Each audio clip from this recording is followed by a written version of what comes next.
In this image, I want to select not only the window frame, but also the little arch above it so that I can darken it down so that it appears to be receding into the wall. Now to do this, I'm going to use a combination of both the rectangular and the elliptical marquee tool. I'll start with the elliptical marquee tool. And I'm going to imagine that there's a straight horizontal line going across the top of this arch, and where it meets a straight vertical line going up from the left side of the window is where I want to start dragging my elliptical marquee tool so that it comes down and it matches the arch. Now, if you didn't get it aligned perfectly, at first, don't worry, you can hold down the space bar in order to reposition it, in order to align it a little bit better, and then just release the space bar, and with the mouse still hold down, you can go ahead and resize it a bit more. Now, if that's still not right, we can go to the Select menu and choose to transform the selection. And we could scale it by clicking on any of the anchor points. We could also position our cursor outside of it and transform the selection. We can undo that by using Command Z or Control Z on Windows, but we can also access the different options like skew and distort and perspective. So I'm going to choose distort here and then click on one of the corner points in order to distort it, because this isn't exactly a perfect arch here along the top. Okay, once we've got that the way we like it, we'll apply the transformation, but it's only transform the marching ants. Now let's add the rest of the window to this. I'll switch to the rectangular marquee tool, and you can see that it's automatically switched to the Add to marquee. But I actually prefer just keeping these to the basic selection tools and then using the keyboard shortcuts. So in this case, I would just add the Shift key. That gives me the plus icon next to the icon in the screen, and that will allow me to add to this selection. Now I've added the whole window area, and I need to subtract the window.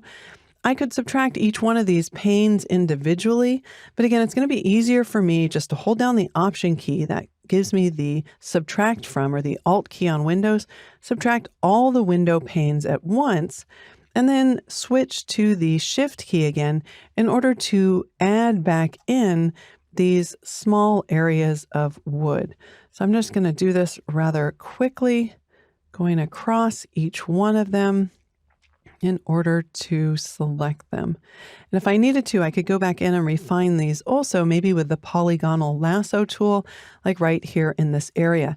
Sometimes it's hard for me to see what is selected and what's not, so I go into quick mask mode by tapping on the Q key or clicking on the quick mask icon, and that just gives me a mask that shows me in red the areas that are not selected, and it shows me without the red the areas that are selected. So sometimes that just helps me to double check what I have selected. I'll tap the Q key again in order to hide that. Now from the bottom of the layers panel, I'll use my adjustment layer icon again to select the brightness and contrast, then use the properties panel in order to decrease the brightness and increase the contrast in that area.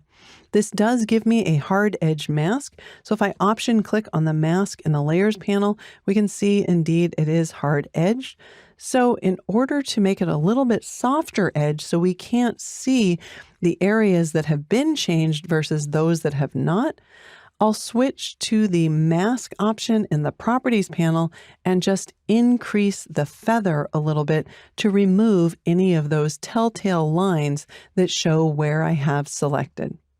I can see here that I've selected a little bit too much, so I could also just go in with my lasso tool or select the polygonal lasso tool and just click to select maybe this small area right here.